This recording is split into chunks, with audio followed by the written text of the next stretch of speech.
It is 4 p.m. We're bringing developing news and the stories man and headlines. This is Historico on the Story Conference.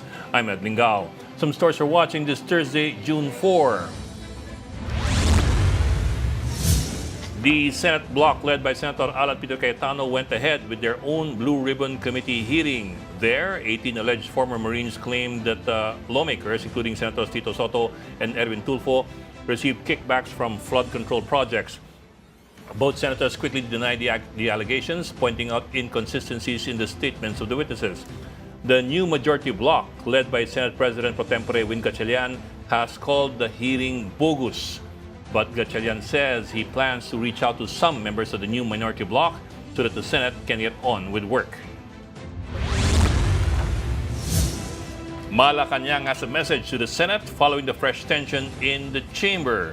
And we quote, "Umayos kayo." Palace Press Officer Claire Castro also says the executive recognizes the leadership of Senate President Pro Tempore Win Gatchalian. On calls for a special session, Castro says President Marcos is inclined to declare one. However, she stresses that this would only proceed if there is a formal request from the Senate leadership backed by valid grounds. Kung merong mangyayaring botohan, kaninong boto ang dapat manaig? Minority ba o majority? Siyempre, majority rules. Inclined ang presidente na to give in to the special request for, or rather, official request for the special session. Bakit? Hindi po nais ng Pangulo na magkaroon ng pag-antala sa trabaho ng Senado. Provided lamang po ang official request ay dapat po rin na kinapapalooban ng valid grounds for the calling of a special session. Senator Rodante Marcoleta has apologized to media organizations and practitioners after earlier calling them paid hacks. He says his statements were out of frustration and that he was not referring to the entire media sector. The Senate media earlier condemned his remarks, saying journalists should not be dragged into political rivalries or power struggles. The anti-political dynasty bill has passed on third and final reading at the House of Representatives. Lawmakers approved the measure prohibiting spouses and relatives up to the second degree of consanguinity from running simultaneously in the same city, province, municipality, or district. A total of 267 lawmakers voted in favor of the bill, sponsored by Speaker Bogie D. and Congressman Sandro Marcos. Some lawmakers, however, called the measure watered down since it does not fully address deep-seated political dynasty concerns in the entire country. And Manila has lost its bid for a seat in the powerful United Nations Security Council. Following a fierce four-round voting marathon in the UN General Assembly, Kyrgyzstan defeated the Philippines with a final vote of 143 to 49. Kyrgyzstan will now take the highly contested Asia-Pacific seat, marking its first time ever on the council. The two-year term is scheduled to begin January 1st, 2027.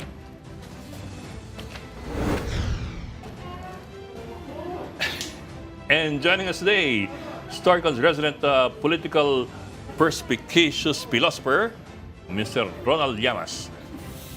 Magandang araw po sa inyo lahat. No? A very intense day sa ating Senado. No? Napapanood mo ba? So were you involved? Observer lang ako. Nakiki-amuyong lang ako. Naglabas ako ng popcorn. Ikaw ba? Hindi ka naglabas ng popcorn? Ay, hindi, bisyo ko. Pinapanood. Natawa lang ako nung binanatan kayo ng Senator Marcoleta. Hindi yun, nakakatawa rin na binanatan ka. Hindi, yung isang senador yun. Kaya nga. Paborito ako lang. Bumawi naman. Di ba? Aming pamintuan na ikaw ba, ina-monitor mo na maigi. Oh. Hi. Hi, Hi, Ami. everybody. Hindi, Kumusta po kayo? May pumuri naman sa exciting, Philippines. another exciting day. Kumusta ka, paid hack, Ed Lingao? May pumuri naman sa Philippine Star. Oo. Pero May pumuri anong sabi sa sa Philippine amin, Star? pero inulit yung nag-overtime ako dyan ng 15 minutes. Yung mga pinagawayan namin, inulit na naman. Paid hacks. No? Hindi, ang Paid hindi, hack. mas maganda Ed Lingao. the actual Di word ba mas used maganda by kung was underpaid hack ang sabihin? Ano yung actual wording? the actual wording was much more much more colorful than that. Okay. Oo. Let me turn the guitar. Bilisan mo, bilisan mo. Oo. Mga bayarang Kayo po media. mga participants sa media, na karamihan sa inyo ay bayaran. Yan. Oo. Bayaran. Paid hack nga. Ni English lang natin. Hindi, mas maganda yung Mas maganda ano yung underpaid hack, di ba? The actual word is more colorful and more compelling. Ako kasi kahit partially may kaunti akong media gloss. So, hindi ako charge ng kwan. Bayaran. Kasi hindi ka nababayaran eh. Yan nga, no paid. Tayo underpaid. Underpaid. Maraming pwedeng ibanat sa akin pero hindi yan. Well, okay, very, very colorful day, but it is not yet over. We see... Di ba tapos? Hindi. Sige. Ano, sabi mo sa kausap mo kanina? Ulitin ko ba? Yung kausap mo kanina sa telepono, ulitin ko yung narinig ko? Okay. Okay. Well, for all intents and purposes, hindi pa tapos yung mga niluluto sa mga bagay-bagay. That much we can tell. Well, obviously, yung kampo ni Senator Alan Peter Cayetano has not yet given up on trying to reclaim control over the Senate. Pero mukhang sinusunod na doon sa Senado yung bago ng block.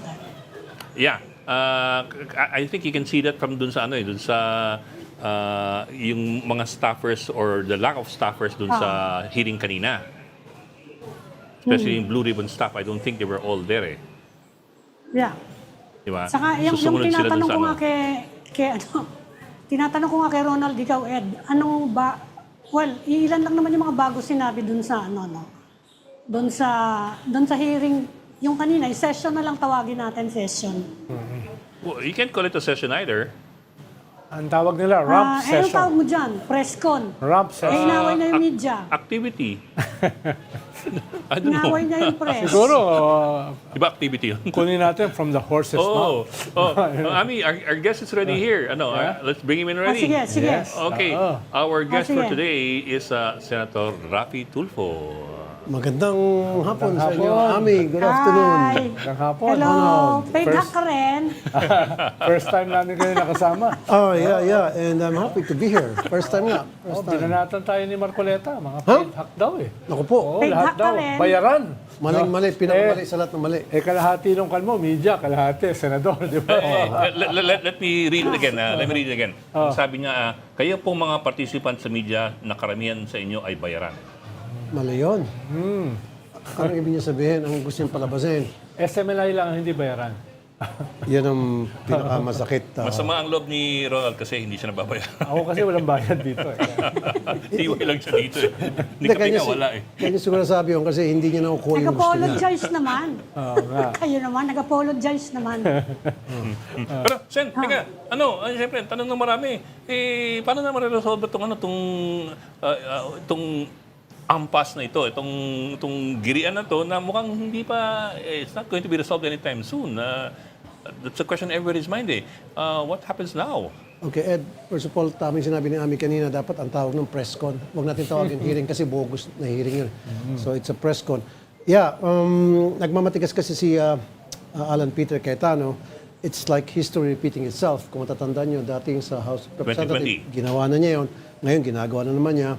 At ayaw niya maniwala doon sa Ablino versus Cuenco. At yung May 5, 2015, na kung saan, nandun nga yung kanyang sister, ate, present doon kay Drilon na nag-declare ng forum sa 12 lang ang present. Well, Yeah. 2015 2015. yun. Ayaw niya maniwala at nagmamatigas itong si Alan Peter. Para sa akin, para ma-resolve yan siguro, dali natin sa Supreme Court. Baka magtagal dun. Pero for the meantime, he has to accept us that na kami talaga yung legit na sitting majority. mukhang malinaw naman ngayon, Senator, na resolve yung issue. Dahil kayo nire-recognize ng Congress, kayo nire-recognize ng Malacanang. Correct. At meron kayong jurisprudence para suportahan yung inyong pamumuno. No? Siguro, mas ang usapin dito sa publiko na nalilito. No? Pwedeng gawin dyan ng presidente, para tuldo ka na yan, to call a special session na bibindisyonan ng executive at saka ng lower house na ito talaga yung lehitimong kongreso. Na for now naman, lehitimo naman talaga. Talagang legitimo naman, like you said. Yeah, recognize kami ng House of Representative, recognize kami ng Executive, tapos meron tayong jurisprudence. So legit na legit kami. Kaso nga, hindi matanggap-tanggap ni Cayetano. So tama ka rin, special session, magpatawag sa Presidente on a specific matter at sasabihin para i-recognize yung grupo namin. Yeah, it's up to the President. Yes. At kung sakali na pipilitin pa rin nilang harangan o isabotahe yung legitimate functions ng Senado under your leadership, medyo kanyan, dangerous territory yan. Ang tawag dyan ng iba ay sedition. Yung pag-hamper sa normal function ng gobyerno ay definition niya ng sedition. So, lalo na, ang daming babara. Kung, di ba kung iti-take over nila yung Senado, tapos hindi sila aalis, Correct. di babara yung mga legislations, appointments, budget, etc. And that's happening now. Yes. It's been happening for the past 3 days. In fact, yung mga empleyado na awa kanina, hindi nila alam kung sino susundin kasi tinatakot ni Alan kapag hindi kayo sumunod sa amin, didimanda ko kayo, pakukulong ko kayo, etc. etc. Sabi naman ni Win, kami yung legit, dapat sa amin kayo maniwala. So how do we resolve that? Siguro, ang gagawin is pumunta sa civil service kasi mga government employee naman, yung mga Yes. sa COMSEC, hindi naman sila yung mga empleyado namin ng co-terminus. Then let the civil service recognize the employees na dapat sa amin kumampi. Yes. Right now kasi, clearly right now you have the numbers. We do have the numbers. I think that's not in contest eh. You have 12 versus 11 dun sa kabila. Not unless biglang sumipot yung isa, magpakita ulit. Panibagong gulo yun. And even the existing jurisprudence. But let me start off with that first. Kasi yung pinaka madaling gawin yung pagbibilang eh. And you have the numbers, 12 versus 11. Ang next question would be, I understand, Abilino versus Cuenco nga, na klaro sa 49 decision na yon na yung iba ang definition ng majority of the House versus majority of all members of the House. Yes. At Okay, hindi lang yung yun. Cuenco. Merong several instances, katulad ng binanggit ni Senator, yung kay panahon ni Frank Tirón, na, May 5, 2015. na ni-recognize yung 12. Yung 2015. Kanyan, mga tatlong Yeah. incidents yan. But the next question would be, kasi clearly nga, you have the numbers eh, you have the 12. The next question would be,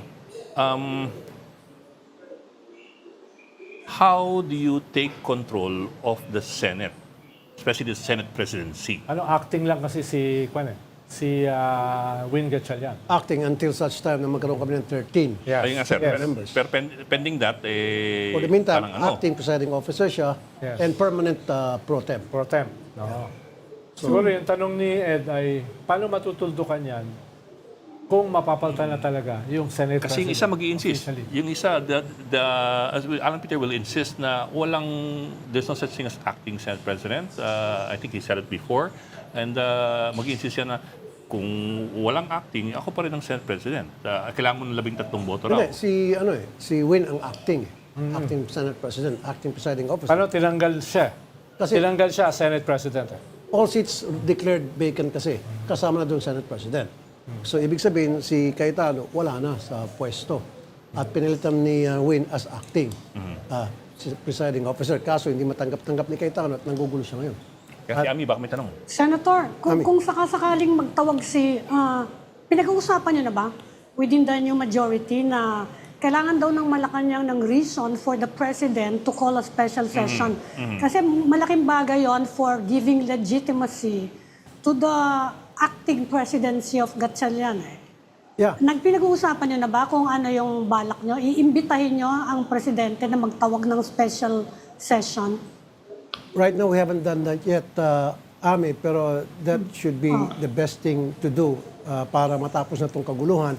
Magpatawag ng special session si Presidente to recognize our group. Siguro in the next few days, pag-uusapan namin yan. Maybe Monday, para nang sa gayon, maplansya natin tumatagal ng problema na gaganap sa Senate na kaya na sa taong bayan. Kanina, yung pinakikinggan ng mga tao, yung press conference nga, ang isa sa mga konti lang na bagong details na lumabas doon, nabanggit yung kapatid niyo, si Senator Erwin Tulfo, Yes. na isa daw sa tumanggap ng pera. Since Senator Erwin will be chairing the Blue Ribbon by Monday, napag-usapan niya ba, will he preside, will he inhibit? Anong magiging action niyo kapag ganyang merong akusasyon, although it's not official, hindi siya, dahil nga hindi recognized yung anong yan, yung pagtitipo na yung kanina. Demolition job yun, Ami. If you notice, yung dalawang vice chair ng Blue Ribbon nila, Alan, ay may mga kaso din. Si Jinggoy, saka si Marcoleta, may mga kaso yun. Kay Erwin, bintang lamang at part of the demolition job. In fact, I talked to Erwin right away. I called him up and he said, that's not true. Galit na galit siya. He will file a cyber libel case against those Marines na binanggit pangalan niya, maging doon sa mga senador na ini-implicate din siya dahil, remember, illegitimate sila eh. So, hindi sila covered ng parliamentary immunity. Yes. So, that was just a press conference. So, yari sila kay Erwin. Magdidemand raw sa Erwin. At unlike yung dalawa na vice chair ng Blue Ribbon nila, na may kaso, officially, Official. si Erwin ay walang official na kaso. Wala silang sinasampa naman. Yung salita lang nung Salita isang lang. Marines, na yung mga, alam naman natin, yung 18 Marines, hindi naman credible. Ilang beses na yung binabanatan dahil kung ano pinagsasabi, kung minsan may dagdag, may kulang, etc. And if I remember right kanina, it was second information eh. Sinabi lang ng staffer Narinig dun dito. sa Marine na bahay na para ito kay Erwin. Hindi ata mismo si Erwin. Hindi first hand yung information. And let us remember, there was a time na nag-viral si Erwin dahil may nakalaban siyang taga-homeowners ng Green Hills. So doon lumutang yung pangalan, yung address ng Erwin. So doon na siguro nagkaroong idea at bintangan natin sa Erwin, sa Green Hills na nakatira. So nagbanggit ng Green Hills. So ganun most likely ang nangyari. Senator, I don't think we've ever Ano seen pwede anything nating like this asahan before. pag nag-Blue Ribbon on Monday? Kasi sinabi rin si Senator Lacson before, although he's not the chairman anymore, sabi niya, willing naman daw siyang imbitahin din uli si Orly Gutesa kung makikita, who we were expecting actually, nalalabas ngayon. Saka kung maaayos daw yung mga affidavit ng 18, willing din daw siya sanang imbitahin. Ano kayang maasahan natin by Monday when the Blue Ribbon under your brother convince? Yeah, actually, thank you for that question. I haven't really talked to Erwin yet pertaining to that, kung ano yung plano niya sa Blue Ribbon. Basta sabi niya, Monday, abangan nyo na lang.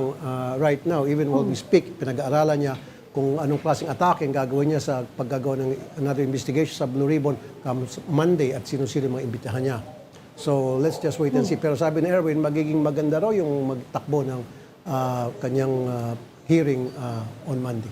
Sen, napagpaplanuhan niyo ba yung Monday kung paano yung diskarte? Kasi alam mo, dalawang grupo baka mag-unahan kung sino uupo doon sa harap. O kaya baka mamaya yung Senate seal. Dati, panahon ni Salonga, di ba yung Senate seal biglang nawala? Nagagawa nung Nagagawa ng Senate Minsan seal. may ganung unahan eh. Hindi ko alam kung napagpaplanuhan na ninyo eh. Dahil nga in the past, nag-uunahan yan sino uupo doon, Paggawa ng maze. sino hahawak ng maze. Tama. Sa ngayon kasi Senate Day kami. So, yung Monday, hearing lang yon. Wala nga pala, session. Senate Day, oh, yeah. Ang session namin sa July 6 pa. 6 if I'm pa. not mistaken. So meron pa kaming ilang araw na sana meron isang mabait-bait na taga-majority na himasmasan, na konsensya, nalilipat sa amin para maging 13 kami to make it really official na meron na kaming bagong Senate President. Yes. So, malapit na yun? Mahalaga yun. Parang katulad ni Cheese. Actually, si Cheese na parang out of yung konsensya na hindi niya nagustuhan yung mga pangyayari. Sabi niya, nagkakagulo na. Para sa bayan, I'll have to make a decision which is para magkaroon ng trabaho na sa Senado, magkaroon katahimikan, pumasok siya. Gulat nga kami kasi actually, it was 1 p.m. that day nung malaman ko lamang na darating si Cheese. Kung nagbubulong-bulungan kami, darating pa si Cheese. And then, nagkugulatan na lang talagang lo and behold. Dapat 4 o'clock pa sana siya pupunta eh. So, sabi niya, hindi, 3:30 nung darating ko dyan. Nagpalakpakan ng mga tao, yung iba naiyak, may mga janitor na naiyak, may mga lumulundag sa saya, elevator girl, naiyak, naluha. Ang daming natuwa. So, kung sakaling may tatalon, it's to protect the institution. Protect the institution. Hindi para sa isang political na bakbakan or pagtalon. Kung hindi talaga, yung institution yung pinakamahalaga. At saka, kaya naman ang ginawa ni Alan yan, dahil pagkikipagsimpatiya, sa isang kasama namin na naaresto na valid naman yung warrant of arrest. Gusto niya ipakita doon sa tao na sangga kita Yes. till the end. Yun, talagang pinindigan niya at sinamahan niya at nag-boycott. Malinaw naman, Senator, na nakikita natin dito iba't ibang mga objectives. Si Alan, kapit tuko talaga. No? Kahit anong mangyari, hindi ko bibitawan ito. Kahit madurog na yung Senado. Ikalawa naman, at yun yung kanyang history. Ito namang mga may kaso ng plunder, crimes against humanity. Siyempre, ang kanilang objective ay maprotektahan yung sarili nila dito sa mga kasong ito. Lahat ng ginagawa nila ay para dyan. At pero naman, yung talagang diehard ng mga Duterte, mapigilan yung impeachment. Diba? At kitang-kita naman ngayon na yung majority nyo is to linisin yung institusyon at sagipin dahil durog na durog eh. Ngayon lang ako nakakita ng ganito yung bakbakan sa institusyon. At saka isa pa dyan, Ronald, ang kinakatukutan namin kapag sila may hawak ng majority, ang SP sa kanila, mahirapan ang prosecution na mailatag yung mga ebidensya. Pwedeng palagi strike down. Pag divide the House, palaging mananalo sila na may mga ebidensya na dapat may presenta dahil mahalaga yun, hindi na. So ang balak sana namin, kami, lahat ng ebidensya na nandyan, ipresenta namin, payagan, and then magdi-decide yung mga senator judges kung yan ba ay katanggap-tanggap at bahala ng taong bayan kung maniniwala sa o hindi. Basta lahat ng ebidensya na meron, total, ni-research yan, kung ano nung ginawa nilang betting, ipresenta. Pero ako nakikita ko, pag dito sa Cayetano Block, pag sila, hindi. Haharangin nila lahat yun. Sen, sabi niyo nga kanina, marami nagulat sa pagsipot ni Cheese. Bigla naging extra cheese eh. Tama nga naman. Joke yun, joke. Corny? Teka, mong tatanong pala ako, joke pa lang yung binitawan ko eh. Pero sir, of course, you have Cheese jumping the line, and you expect, or you're hoping at least, for one more to also jump the line. How would you address concerns by some na baka meron yung trade-off, na meron yung tit for tat, na meron yung kapalit? Like for example, in the case of Cheese, di ba? Sinasama siya doon sa flood control scandal. So ang concern ng iba, baka mag-go slow yung wheels of justice when it comes to Cheese. And then whoever else may jump the line and cross the fence, baka yun din ang kapalit. How would you address that concern? Walang ganong issue, I'm telling you. Never na merong isa sa amin, sa grupo namin, na kinausap si Cheese at magsabi na ito yung mangyari kapag lumipat ka sa amin, yung mga kaso mo, gagan, etc. In the first place, wala naman kaming kapangyarihan para mangako na yung kaso mo mabubura o mapapagaan. Legislative kayo eh. Yeah, we don't have that power. And then, pangalawa, si Cheese talaga lumipat on his own, kusang loob niya. Dahil nga sabi niya, nakukonsensya siya out of his duty na lang as a senator na halal ng bayan para i-break ng impasse, kailangan niyang pumasok upang sa gayon makapagtrabaho na kami. Pero Senator, nitong past 2 weeks, absent na si Cheese. Iyan ba ay indication na siya ay naghahanda ng lumipat? Nagkaroon ba siya ng road to Kairos? Bigla siya tinamaan ng ilaw na dun sa 2 linggo na wala siya sa Senado ay na-realize niya, I have to do something? Thank you. Exactly. Tama ka doon. Yung mga hindi niya pagpasok, dismayado na siya. Hindi niya nagustuhan yung mga pangyari. So, nababalitaan namin yon. So, meron, siyempre, dito sa kasamahan ko na kakilala siya, nagpaparinig sa kanya.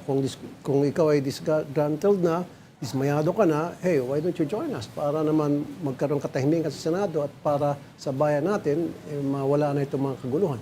So, we took that opportunity para kumbinsin siya lumipat. Ami?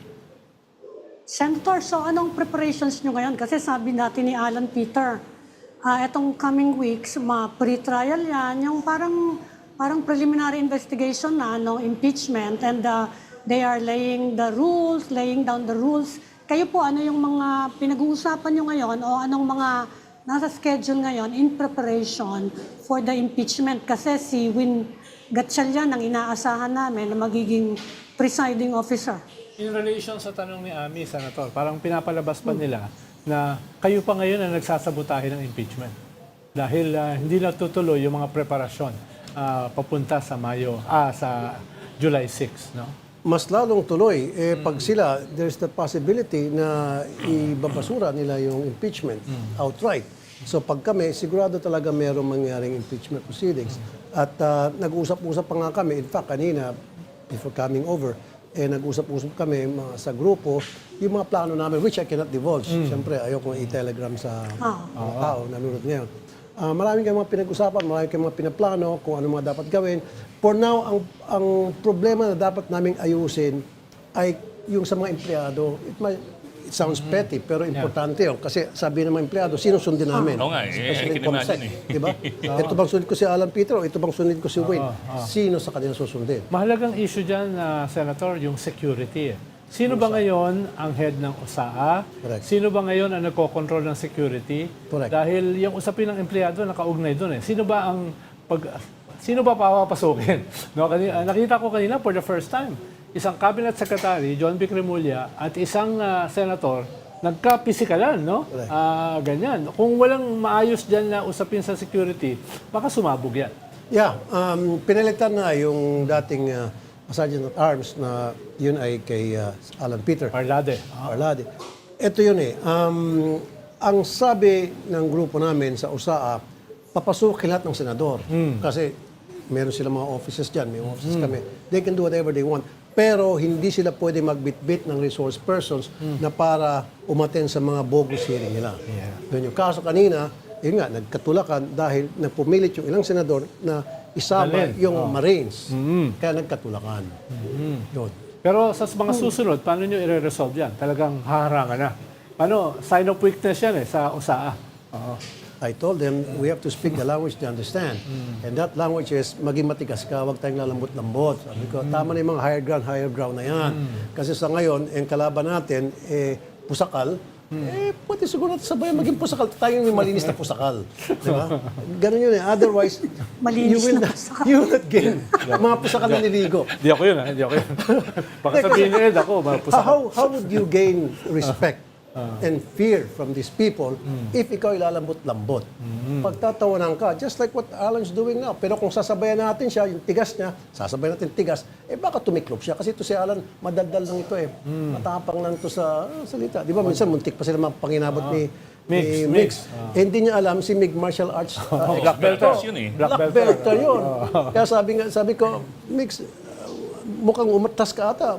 Takot ka kay Alan. Hindi, umatas ako para pag lumapit, sisipain ko. Sabi ni Mix yun. Hindi nga, martial expert si Mix. Magaling si Mix sa karate. Kaya sabi ko, naku, ito sa Alan, mahilig maghamon. Tapos man nahuli. Noong nangyari ngayon, sabi ko sa isang interview, yung tunay na away, hindi nagpapaawat. Correct. Correct, di ba? Kung maghamon ka, unahan mo na. Pakan mo na agad. Bahala na. Kaya lang, may ethics sila. Di ba? Pangit din naman. Interesting May sa rin pag-asa pa ba yan? Okay, You're go. getting physical? You're getting physical? May pag-asa pa ba yung magkasundo, Senator? Ay, yan nga, Ami. Kailangan, yan ang unang matapos namin na problema, yung sa mga empleyado. And then, itong hindi namin pagkaunawaan at isa dyan ka dyan, nabanggit nyo na kanina, yung the President will call a special session para ma-address itong issue na ito. So, when is that gonna happen? We're still talking. And then, when is the President going to do that? I don't know yet. We're just hoping na it will happen. Soon, the better. Nakakausap niyo naman yung ibang member ng Cayetano Bloc. May mga kaibigan ako doon, pero lately, hindi na. Hindi na. Parang namimersonan na. Dati, lahat sila nakakausap. O, siguro dahil hindi sila pumapasok. Nagbo-boycott sila. Mas masarap daw yung boycott. At, Pero may Di ba panliligaw meron pa, di ba, kayong sir? ano? May Hindi ba panliligaw pa meron eh. kayong Viber group? Di ba may chat group kayo? yeah, meron yung chat group para sa amin lang, 11. And then meron din sila sa kanila. And then meron yung pangkalahatan para doon sinasabi ko ano mga calendar. Yung pangkalahatan, wala ba? Silent ba yon? Yung pangkalahatan, hindi na nagagamit. Talaga. Hindi na, since nung... O, hindi daw kasi kayo nangamusta eh. Oh, ba't namin sila Nung kumustahin? nilulusob yung Senado eh. No? Sabi ni Pia. Nagkakape sila doon, nagmimerienda. Mas masarap ang merienda nila. Simula kailan natigil yung usapan doon sa common chat group? Simula kailan? I think a week, more than a week. Na, tagal-tagal, hindi ko Ah, nakikita week eh. na. Ako, inaasahan ko na lang yung chat group ng 11 kami. Doon sa grupo, hindi na. Walang nagla-like dun sa mga Oo nga. sa old chat group, walang nagla-like ng mga ano, walang pa-post Oo ba? nga. Mga pinapost ni online seller. Wala. Doon naman kasi pinopost yung group chat namin, yung mga schedule, yung agenda sa araw na yon. Pero nawawala na eh. Wala nang pupunta lang kami sa plenary, doon na namin malalaman kung ano yung mga pag-usapan. Mayroong papel na binibigay sa amin, yung schedule, and that's it. Otherwise, what's the use of going there when di naman kami nagkakaintindihan? Sila ang may problema, hindi kami. Nagulat nga ako kanina dahil binanatan ni Ambassador Jesus Christ yung aking post sa Facebook ko eh. Sino ang ambassador? Si Senator Alan. Binanatan ako kanina. Okay. Dahil sa isang may post ako na a king without a kingdom. No? Binanatan ako. Sabi ko, ito naman. Alam niyo naman sense, pag binabanatan ako, parang medalya yun, di ba? Oo nga. Sino ba naman tayo, di ba? Hindi ka na-hurt, ha? Oo. Hindi ka na-hurt. Lalo ako natutuwa eh. Oo. Sana magaya lahat ng tao. Tulad Natuwa lang ako sa gitna ng blue ribbon nila, no? Alleged, yung post ko ang binanatan. Natawa lang ako. Ibig sabihin, Nagbabasa pala siya. hindi, mahalaga ka sa buhay niya. Yeah. Otherwise, kung hindi ka mahalaga sa buhay niya, hindi ka papansinin, bali wala ka sa kanya. Tumaas yung aking self-esteem. Hindi gumuho. O baka, ano ka niya? Kaibigan ka niya, ang turing niya. Di ba? Mahalaga yung ngiti ni Senator. Hindi, siyempre, marami naman siya kaibigan. Baka isa sa mga kaibigan niya, turing niya, dahil tinitingin niya palagi mo. Pero mukhang mas kaibigan niya si John Vic kaya sa akin. Yeah. Iba. Hindi, tama nga naman kasi hindi sila nagkatulakan. Oo. Siguro magkaibigan yung turing ko dyan dahil unlike kay Robin at saka si John Vic, nagkatulakan. Sila, hindi. So, maaaring magkaibigan sila. Then maganda kung gano'n, magkaibigan sila. Ano, nauubusan siya ng kaibigan ngayon. So, Sente ka, may mensahe galing kay Pulong Duterte, naka-address po sa mga Tulfo Brothers. Ito po, basahin ko At sa, may ba tayong graphics yan? O basahin ko na lang? basahin mo na lang. Okay. At sa Tulfo Brothers sa Senado, napakadaling magpanggap na matapang sa harap ng kamera at mikropono. Matagal nang ginagamit ang mikropono bilang sandata at ang galit ng publiko bilang puhunan. Ngunit ang Senado ay hindi programa sa telebisyon, hindi ito ratings game, hindi ito entabladong ang pinakamalakas bigaw ang siyang tama. That's exactly ang narrative ng lahat naman nagtotroll sa mga post ko sa Facebook. So, troll yan. Sakto. Siya ba yan o baka Eksakto. troll? Eksakto, ganon. Baka kinuha niya sa troll tapos kinamit niya sa kanya. Paano matapang kasi si Baste. Si Pulong ba yan? Baste? Pulong. Si Pulong kasi matatapang yan niya. Kapatid, nanggahamon yan Tapos hindi pupunta pag kinol mo yung hamon. Di ba yung nanaksak ba yan sa ng isang bugaw ba yun? O, tinakot. Saka yung si Juan, yung si General Torre. Oo nga, Nung hinahamon ng suntukan, tapos naghamon uli. Kaya naman, yung testigo sa Justice Committee, yung hindi kilala ni Sara, Madriaga. Madriaga. Hinamon din ni Paste. Pero I would like to make it clear, okay?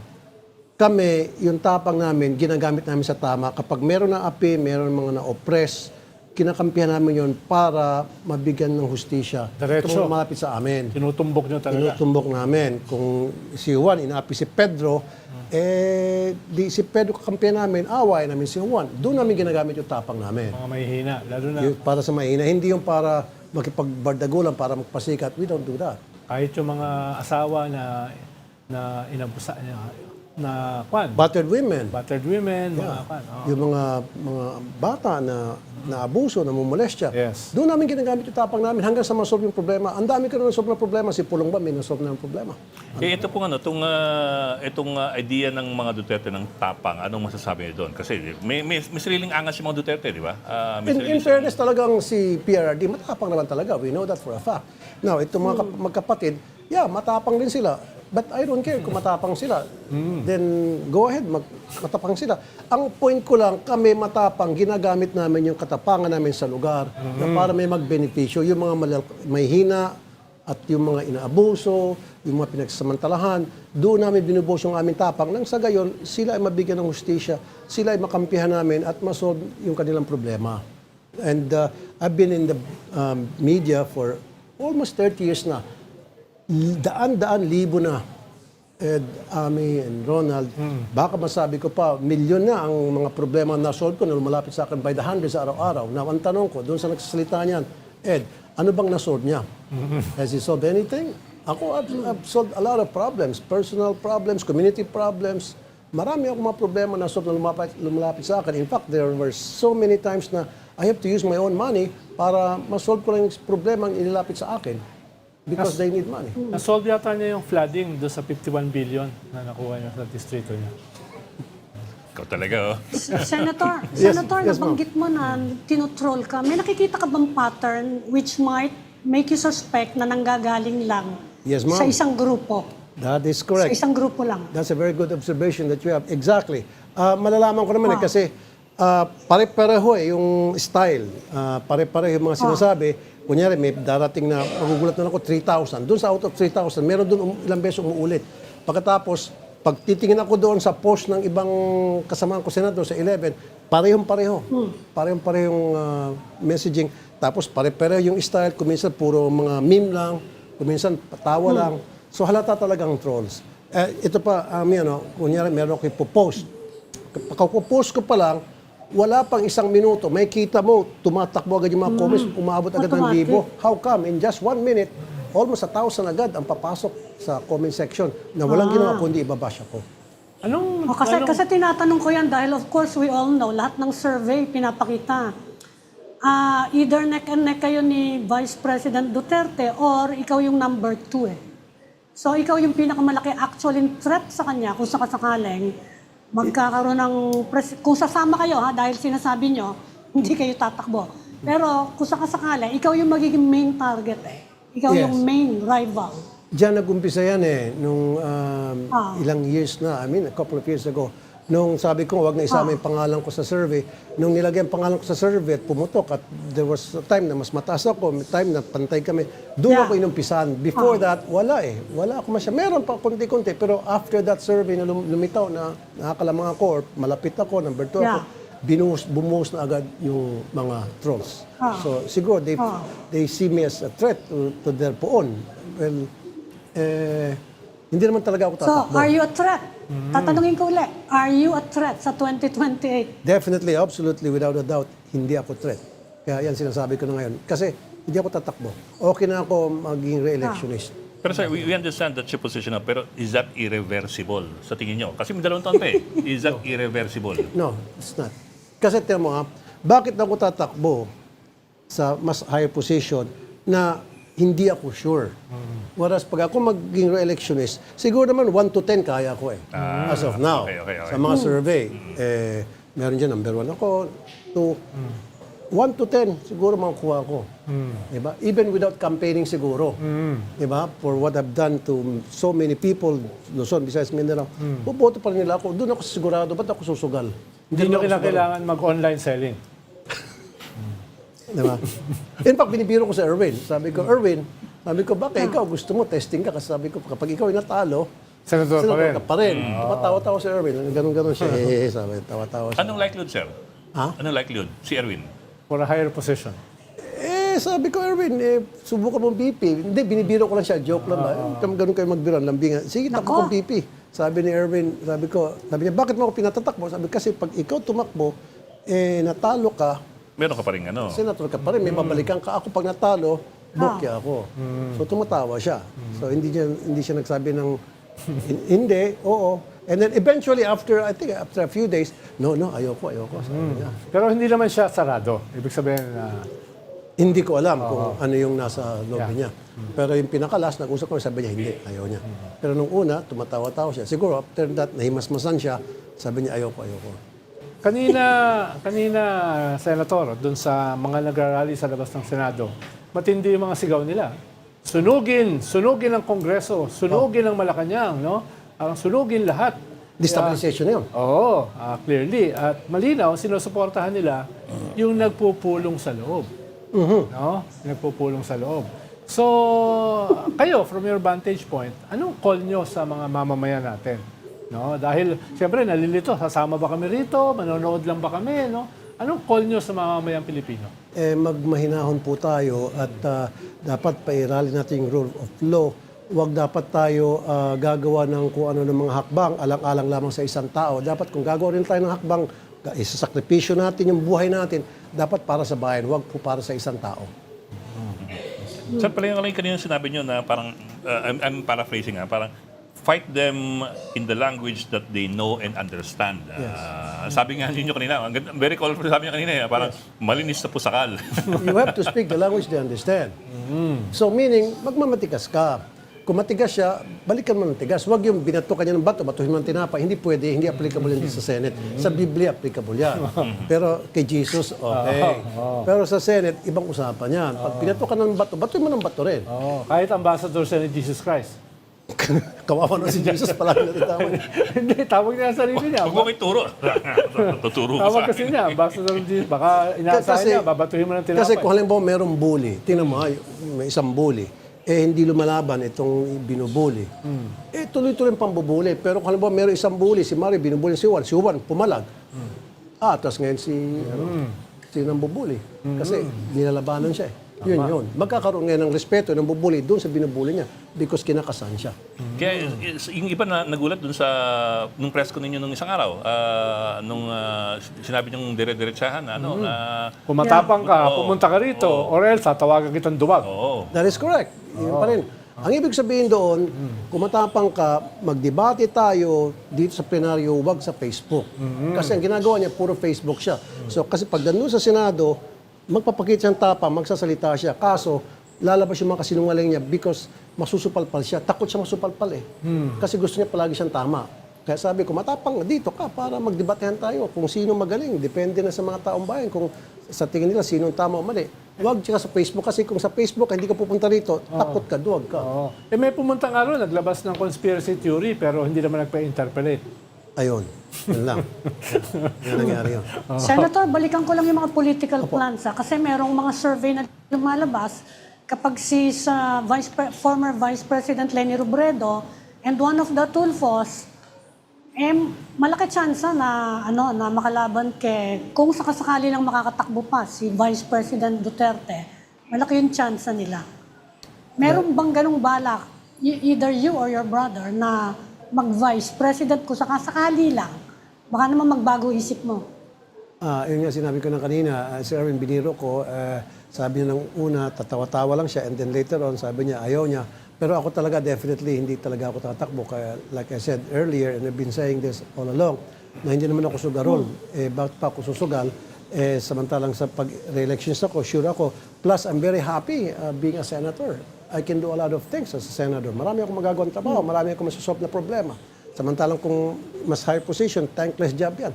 Do what you, from damn if you do, damn if you don't. Gagawa ka ng tama, mali ka pa rin. Gagawa ka ng mali, lalo kang titira-tirahin. So, ba't ka patatakbo sa isang posisyon na pagkatapos dyan, it's either makulong ka, magkasakit ka, mamatay ka. Diba? Kadamihan sa mga presidente, after that, it's either nagkakasakit. Diba? Later on, namamatay, nakukulong. Tingnan mo yung buhok ni Obama, biglang pumuti. Di ba? So, ba't ako pupunta doon? Samantalang sa Senado, I'm very, very happy dahil marami ako nagagawa ng trabaho. So, hindi na ako alis dyan. Mag-re-elections ako isa, and then after that, retire na ako. Okay na yun. First term nyo ito as senator, di ba? Second term, no? No, going to second. Yeah, going Kaya to nga yan second, sabi ko, I will not commit the mistake of other government officials, elected officials na first term pa lamang nila, tumakbo sila for higher office. Hindi pa sila hinog. Kasi may mga service survey, pinaniwalaan nila. Ayun, natalo sila. Di ba? Alam mo naman siguro without naming names. First termer ka pa lang, kung ano man yung position mo, and then tatakbo ka for higher office, hindi ka pa nahinog, hindi ka pa nangingitlog dyan. Akyat ka na agad. Ayun, nabokya siya. Usually kasi pag first termer ka, medyo subdued ka muna Correct. Nagpapaturo ka muna doon sa mga matatagal na. Exactly. Diba? Parang OJT yan Correct. Pero parang merong mga bago pa lang unang araw pa lang bumabalat kung ano ng mga ginagawa, di ba? Believe ka ba ron, Senator? Hindi, meron pang iba dyan. Wala pang isang taon sa pwesto, tapos mataas lang yung rating sa social media. Marami siya mga follows sa social media. Pwede na akong umakyat sa higher position. Susubukan niya tumakbo, ayun, matatalo siya. So tama ka, dapat pag ikaw ay bagong upo, elected official, kumuha ko muna ng advice sa mga nakakatanda sa iyo, mag-aral ka muna, mag-research ka, at i-feel mo muna yung trabaho mo. Only then, kapag marami ka na nagawa, sa tingin mo, accomplished ka na at fulfilled ka na doon sa position mo, pwede ka na siguro umakyat sa higher position. Pag ready ka na, ibig sabihin, hinog ka na. Pero kung sakasakali, will the Tulfo brothers be supporting a candidate sa 2028? Kahit Kasi hindi malaki kayo, yung hila nyo sa mga botante. kahit hindi kayo tatakbo. That is correct. Kung yan ay, nag-usap na kami ni Erwin tungkol dyan, thank you for that question, Ami. Kung yan ay naayon sa amin advokasya, prinsipyo, yes, susuporta namin yung kandidatong yun. But where does Ben Tulfo fall under? Kasi meron siyang pinost nung, was it yesterday or today, na in response dun sa sinabi ni Alan Peter na kung hindi lang kay Tulfo, ipapatulfo ko kayo. Parang sabi ni Ben Tulfo, huwag mo ipatulfo, ipabitag mo. Ayoko nang patulan mo. Huwag naman. Baka lumaki-laki pa. Okay, Parang silang dalawa ni Kuya Mon. Parang silang dalawa, mga matatanda. Sa ngayon kasi yung dalawa, medyo sa pula, sa puti sila eh. Sa pula, sa puti. Tayo, watch na lang. Okay. Na, hindi ko nabasa, sinabi lang sa akin. I was also wondering kasi parang we've never seen anything like this before in the Senate, in the old Senate, di ba? For the longest time, ang Senate party ang institusyon sa Kongreso na mas mataas ang tingin Stable. kaysa dun sa Kongreso mismo, di ba? Dati ang Congress mababa ang tingin compared to the Senate. The Senate was yung Chamber of Statesmen, di ba? But in the past 3 weeks, mukhang it's getting worse and worse. I don't know if you agree with that, pero I definitely agree. Dahil kay Alan Peter, kunidal, kita mo, pinapunta niya si Bato, tapos nagkaroon ng habulan, tapos natakas, Putukan. and then nagkaroon ng putukan, tapos ayun na nga, nag-boycott. So lahat itong kagulo na ito, pag samasamahin mo yan, bumaba yung ratings ng Senado. Lagpak kami ngayon sa ratings. Yung Kongreso, yung Congress ngayon, tumataas. Angat. Yung House of Representatives. Dati-dati baliktad eh. Yung HOR ang baba. Kami palagi mataas. Ngayon, ang taas ng HOR. Yeah. Kami ang baba ngayon. Paano nyo balak ayusin yan, how Senator? to reclaim? Paano nyo balak iangat sa lusak, no, yung Senado? Dahil sa burak. kung di yan maiangat sa burak, patuloy yan lulubog sa putik, di ba? So, napag-uusapan nyo ba yan, no, sa bagong majority? It should start from Alan Peter na sana marunong siya magpakumbaba at tumanggap ng pagkatalo. Talo na siya eh. Kaso ayaw niyang tanggapin. I don't know. Mahirap yun. Someone probably must talk to him. I don't know who that person is na hindi niya pwedeng tanggihan na maniniwala siya. Sa taas lang siya nakikinig sabi niya. Naku. Naku, mahirap yun. Kahit wala na kayong tiwala lahat sa kanya, ang mahalaga, may tiwala sa kanya, Diyos. Sabi So niya. he's waiting for God to talk to Sabi him. niya, oo. Delikado yun. Oo, paano kahit demonyo nagpapanggap na Diyos di ba? Kaya nga may mga false prophets, di ba? May mga antichrist. Mas matindi ka pala sa akin. Si ano yun? Si Ronald yun, Si Ronald po yun. Hindi, sinasabi ko lang naman yung sinabi niya. Pero I think although separate naman yung legislative sa executive, siguro yung nabanggit na natin pang-apat na beses na to, yung special session, the president should call a special session, Yeah. makialam na si presidente para matapos na ito. Matuldukan. Matuldukan na. I think the right word is matuldukan na. Kung mag-special session, ano yung magiging priority nyo? Kasi you will need a reason Ano yung babanggitin yung priority? Kailangan para ilagay the Senate can tackle. Correct. Well, isa doon, ilalagay primary reason is para magkaroon na ng katahimikan sa Senado at makapagtrabaho na kami, mapasa na namin yung mga batas na dapat ipasa mga legislations. In fact, naawa ako, merong 5 generals waiting to be confirmed sa CA. Pag-retire na sila, pag hindi, mababypass sila. Wala na. Kawawa. Wala na yan. Wala na silang promotion. Wala silang pakialam. Kung less than, kung a year before the retirement, hindi sila na-promote. Tapos na yun. Magbe-birthday na yung mga generals na Hindi yun. sila mapopromote. Hindi, kawawa talaga. Wala silang, yung benefits nila, hindi Wala. yung benefits ng promotion. Kaya nga, kita mo, hindi na ako konsensya sila na may 5 generals doon na nagsilbi sa bayan natin for a long, long time. And then, regalo na lang sana natin yung promotion nila because they deserve it.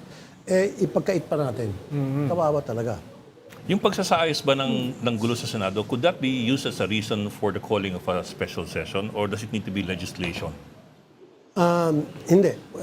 Pag nag-call ng special session sa Presidente, pwedeng isama yun sa agenda, pwedeng gawing, dapat there should be a specific reason and he can use that specific Yeah. reason para makatrabaho na kami at makagawa na kami ng legislation.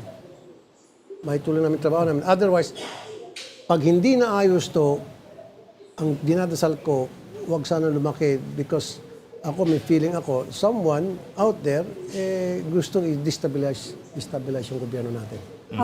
And I'm not gonna say any names. But meron mga tao dyan. So tingin nyo, doon patungo ito? Definitely. Doon talaga patungo to. Na magkakaroon ng, there will be chaos and then after that, yun na, makikita natin kung ano mga nangyari sa mga kalye. Huwag sana.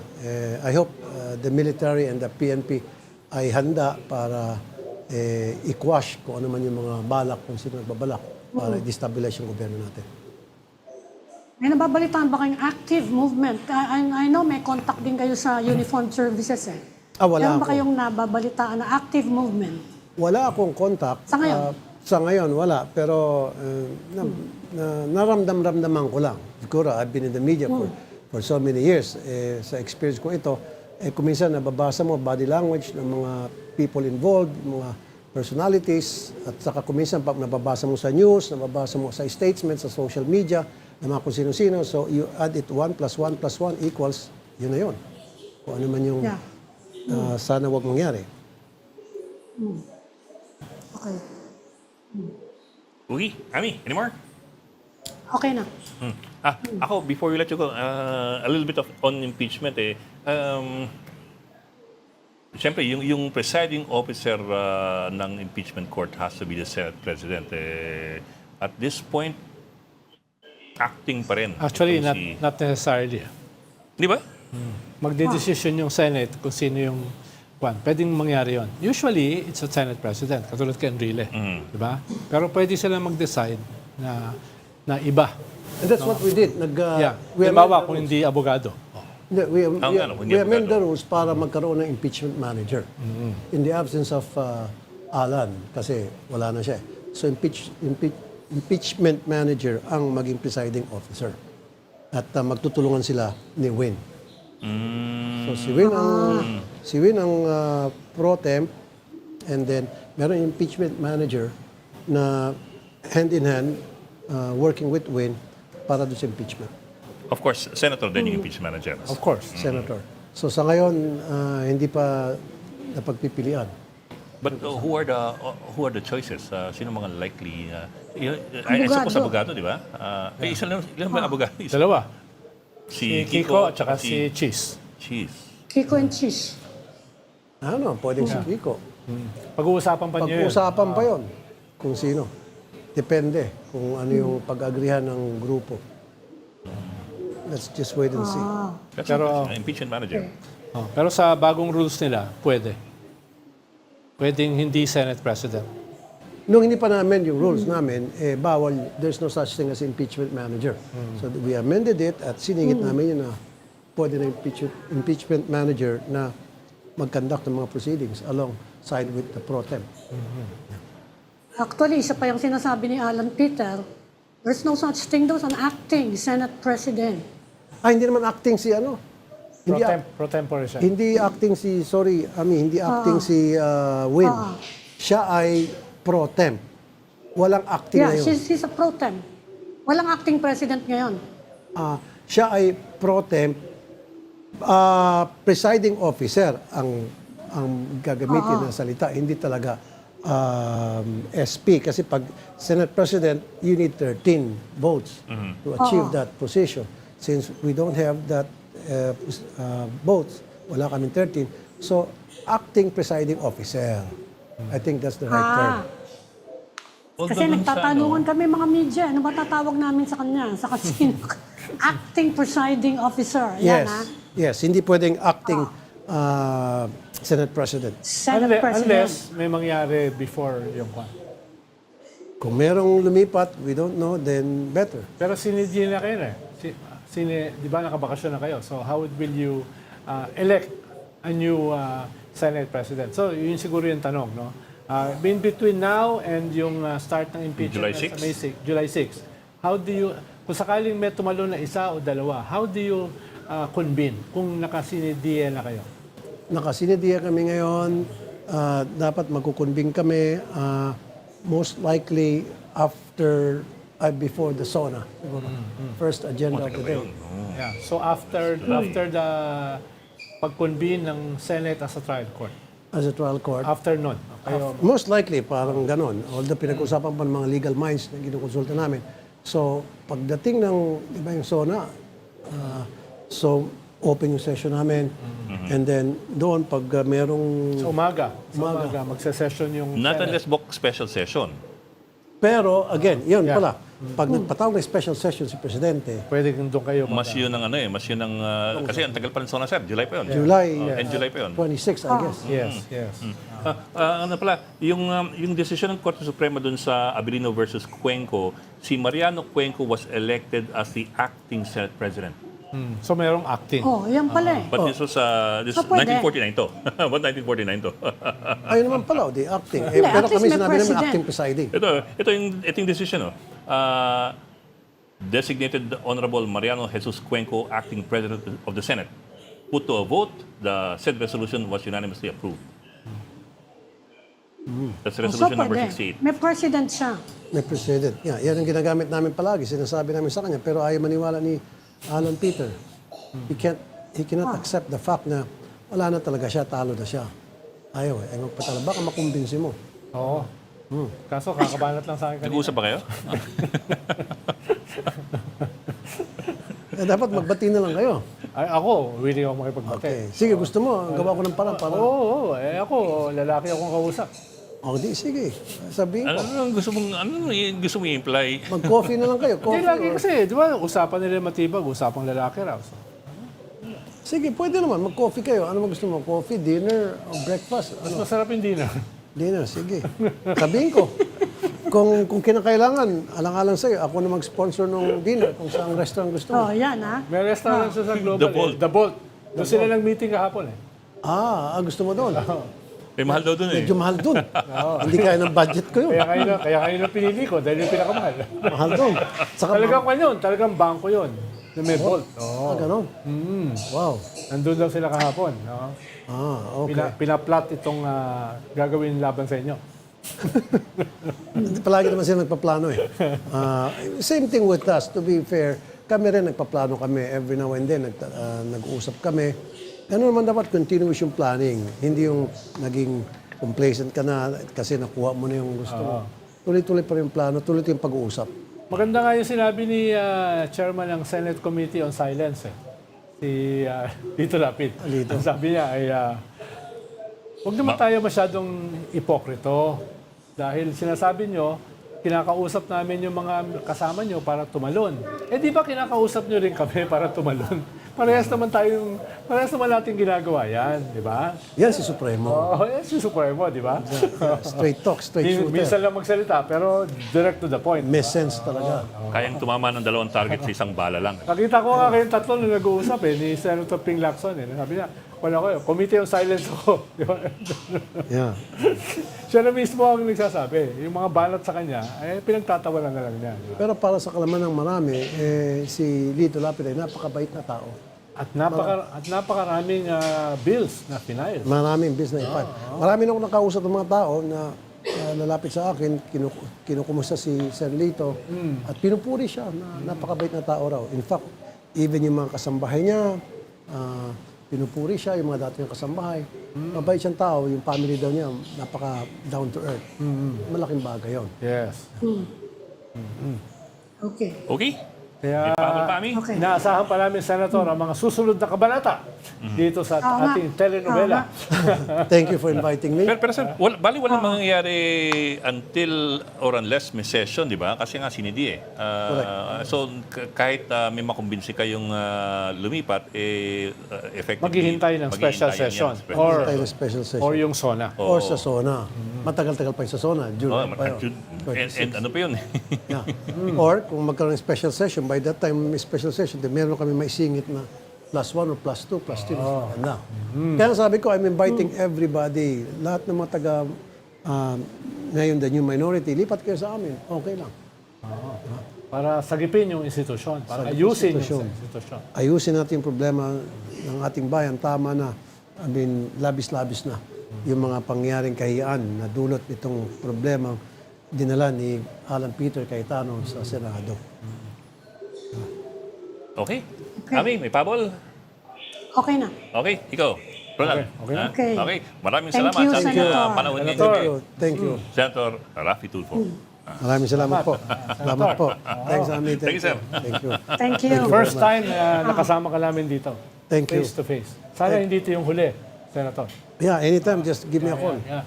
Diyan lang ako sa baba, paminsan-minsan. Okay, thank you. Thank you, sir. Sige, thank you.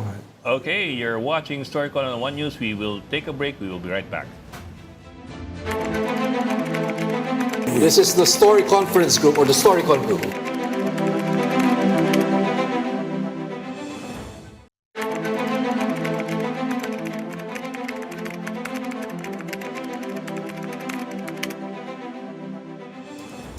We've got developing news in the stories behind the headlines. Welcome back to StoryCon, the Story Conference. I'm Ed Lingao, and of course with us, aming pamituan ng Philippine Star and Raul Llamas, our resident political philosopher.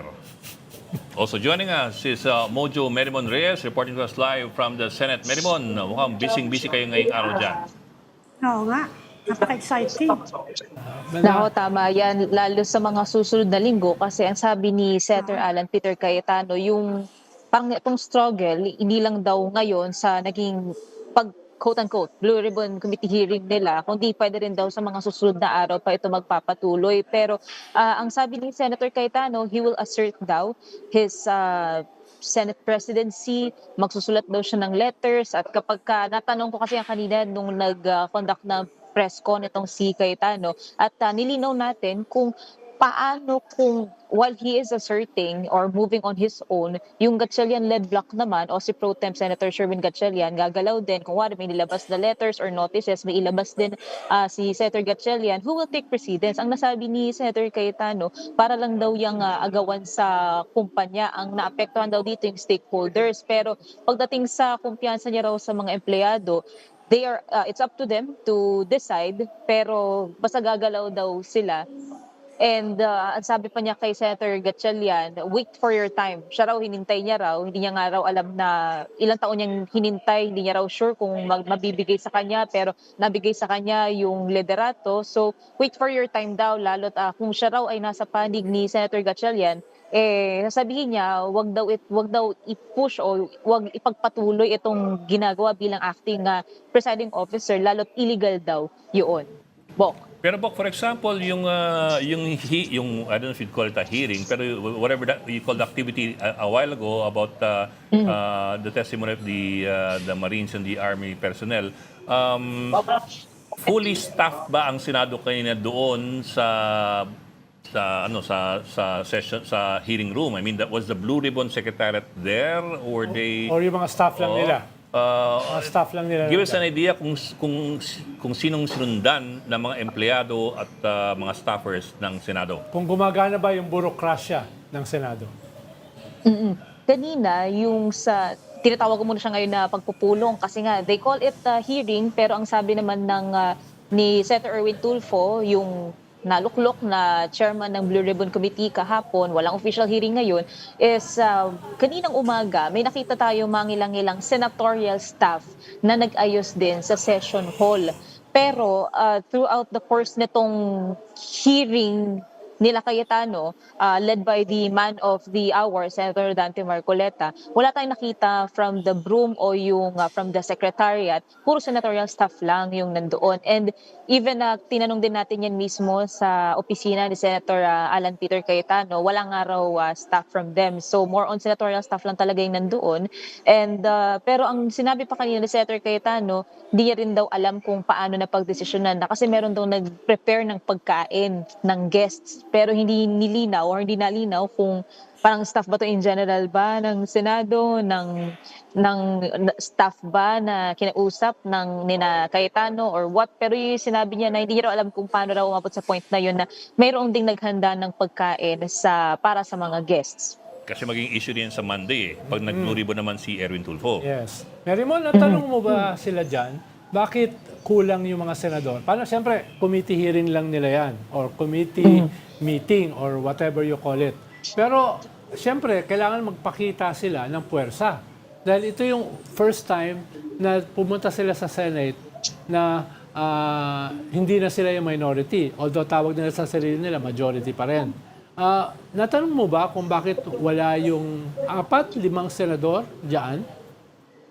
Ang nakita natin kanina kasi, si Senator Loren Legarda, Senator Pia Cayetano, sumaglit siya, lumabas, and then bumalik din siya. Senator Alan Peter Cayetano, Senator Dante Marcoleta, Senator Amy Marcos, and Robin Padilla. Ang hindi natin nahagilap kanina, si Senator Bongo, at yung dalawang magkapatid. Hindi ko alam kung tama yung numbers ko, kami nakukulangan ako sa bilang ko, pero Siyam na yun yung so mga far. hindi natin napansin. Yes.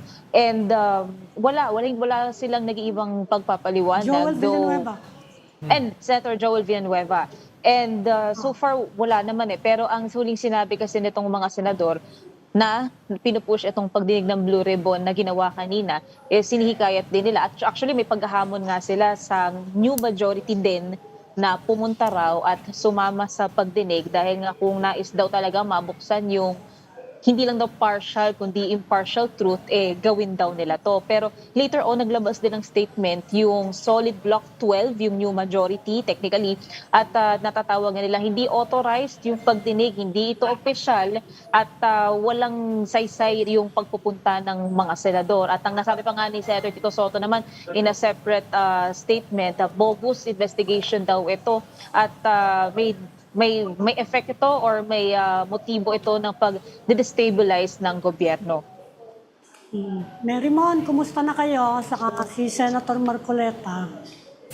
Nako, humingi naman siya ng pasensya. Ang sabi niya, kasi kanina sa pagsisimula nung pagpupulong, nagkaroon ng speech sa ilang mga senador, si Senator Marcoleta, napasok niya yung remark na tayo raw sa media, na may dramatic pause yun, and then karamihan ay bayaran. Kine-question niya yung scope, yung pagiging kompleto raw ng coverage ng media pagdating sa investigasyon sa maanumalyang flood control projects, etc. Naglabas ng statement ang Senate media tungkol dyan, and ifinorward din namin ito sa opisina ni Senator Marcoleta. Pero natanong din yan kanina nung nag-press con sila. Doon humingi ng dispensa itong si Senator Marcoleta. Sabi it's out of frustration daw. Yung isang pinaghugutan niya ay nung last year, nung INC rally daw, nagsalita siya around 45 minutes pero parang hindi niya raw nakita man lang na lumabas yun Philippine sa Star. ilang malalaking nabanggit nga ang Philippine Star. So kahit daw may mention lang daw na narinig, wala daw yun.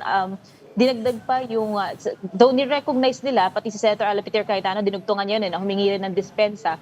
Nire-recognize sila, aware sila na meron daw PR, pero meron din daw media na kulang-kulang yung info o kulang-kulang daw yung inilalabas. Kaya kanina, hinihikayat pa nga nila na kung meron daw hindi pa nakakapasok sa loob ng Senate na media, yung nasa labas ng Senate gate, papasukin daw ang mga yon. But that's based on the Ulitin ko lang presumption yung that Philippine Star na yan, remember? Ed, nagsagutan kami na ng 30 minutos, nag-overtime tayo ng 15 minutes. Yung issue yan, hinedline namin yun. That story was a headline at main photo namin yun, napakalaki. At lahat ng message ng INC nilabas namin doon sa front page. Siguro kung hindi siya nabanggit dahil pareho doon sa message ng INC. kasi that complaint is based on the Binanggit namin premise yung na ibang na opposition. that complaint is based on the premise na whatever he says we have to publish. Of course. Has to go, has to use. That's not the Kaya nga case. tinanong ko siya, Otherwise, everybody will ano be bang demanding angulo that. doon ang hindi namin binanggit? Yun ang headline namin eh.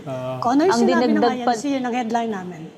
Yung si Senator Cayetano naman, nung dinugtungan niya si Senator Marcoleta, parang ninote niya na meron isang show naman na may nakalagay lang daw doon sa headlines na eksperto na sinabing tama raw yung 12. So, question niya raw, marami raw eksperto, marami raw insights, parang kulang daw, kailangan daw bigyan pa ng paglilinaw sa ganong mga info. Pero, so far, humingi naman ng pasensya itong senador, pero what's said has already been said and what's done has already been done. Yes. Or was already done. Yes, yan ang problema. Nasabi na eh. Parang, pasensya na, mainit ang ulo ko. Parang gano'n eh, di ba? Yung gano'n. Pasensya na, mainit ang ulo ko. Pero totoo naman yung sinabi Nung ko. pinasara niya yung ABS-CBN, mainit din Diba? ang ulo niya. Mainit ang ulo ko. Pero totoo naman yung sinabi ko. Mainit ang ulo ko. Bumoto ko para tanggalan ng franchise o ABS-CBN. Diba? Yung mga ganun ba? Oo nga eh. Oo nga, mainit din ang ulo niya nun.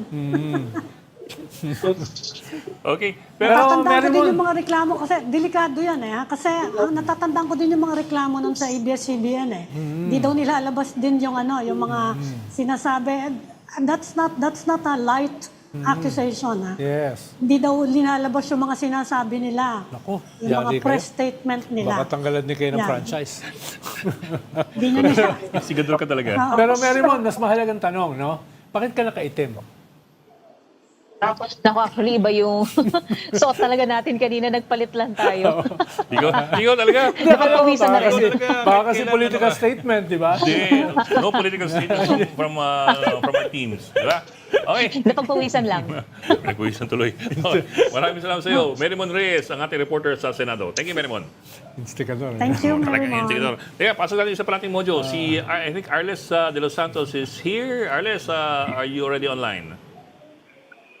Yes, Book Ed, andito na tayo. No? Ilang minuto pa lamang yung nakalilipas mula nga nang matapos yung nakataktang arraignment ni Senator Jinggoy Estrada para sa kanyang kasong graft o katiwalian na hawak ng second division ito. No? And so far ay hindi pinagbigyan ang motion ni Estrada. Yung nakalaman doon sa omnibus urgent motion, kagaya na lamang ng motion to quash information, motion to dismiss with prejudice and suspend proceedings, at yung motion to remand yung kanyang kaso for the investigation sa Office of the Ombudsman at maging sa Department of Justice. Ayan nga, yung naging bunga ng siguro nasa 2-3 oras din na pre-arraignment arraignment and pre-trial kay Estrada, no?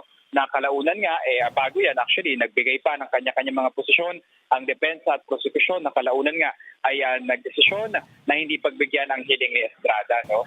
Hindi humarap si Estrada personally, Book Ed, dito sa kanyang arraignment at isinagawa lamang yung kanyang presensya ay so far via online video conferencing lamang matapos hilingin ito ng kanyang kampo dahil nila ay pinagbibigyan naman ito at pinapayagan ng Korte Suprema. Pero ayun, na-confirm natin na kasama sa mga grounds nila for this request ay yung kalagayan nga ng tuhod ni Estrada na meron daw osteoarthritis sa magkabilang tuhod.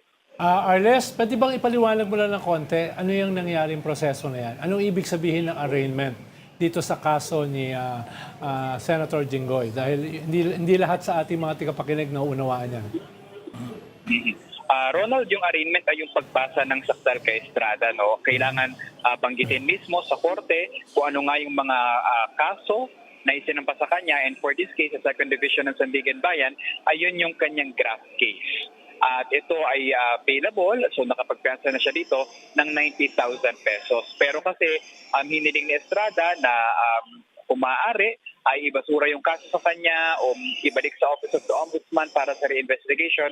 Ayun yung dahilan kung bakit meron siyang mga iba't ibang motion na isinampa. No? So later on, nung nadesisyonan na ng mga hukom ng Second Division yung kanyang mga motion, nag-push through na nga doon sa arraignment at binasa na yung sakdal sa kanya, and then yung pre-trial nakasakda na sa June 1, though hindi nagpasok si Estrada ng kanyang plea.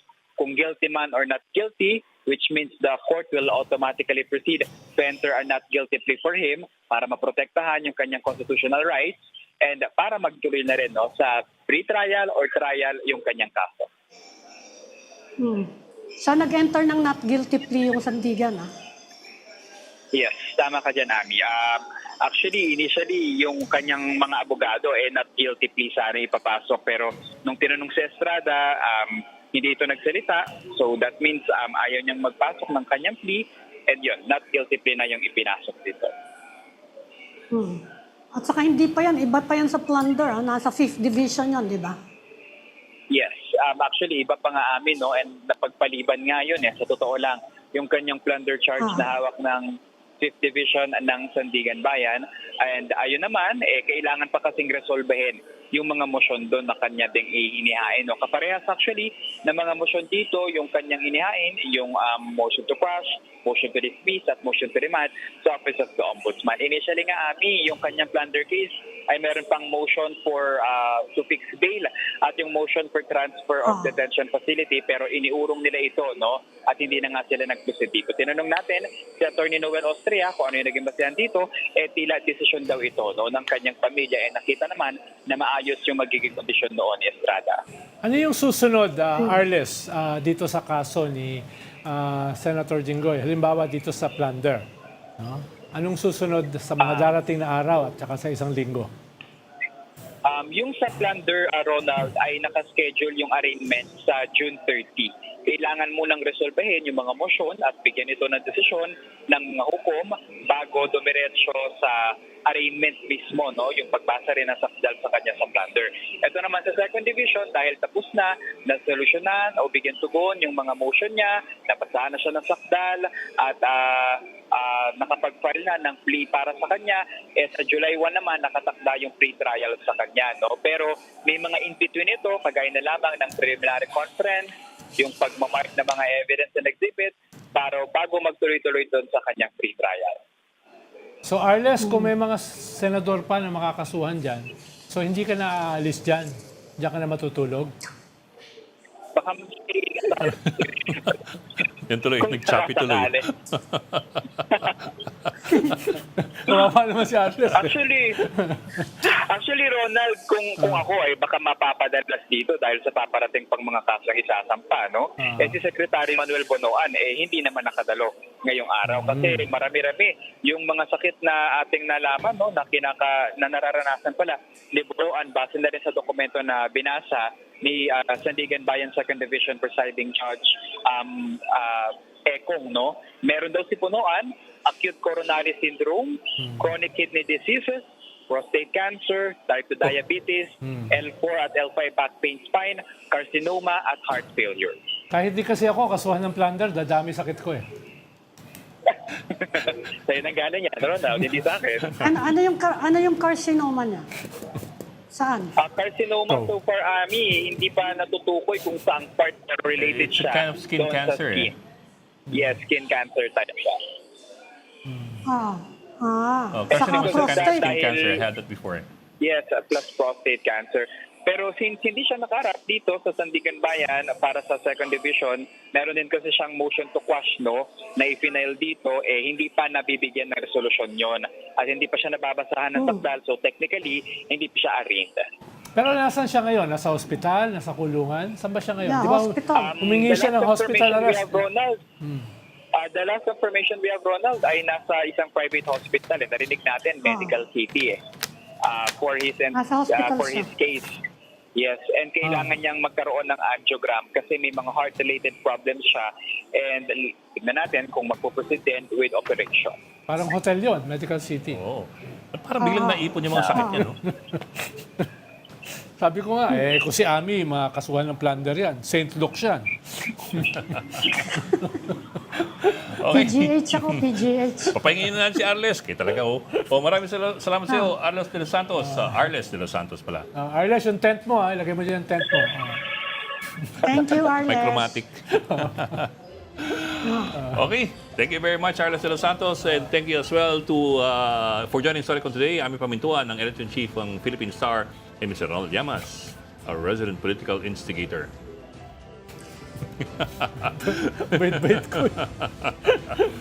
Join us again tomorrow at 4 p.m. Tomorrow's a Friday for Storycon. I'm Ed Ligaw, kapatid. We are One News, all sides, all the time. This is the Story Conference Group or the Storycon Group.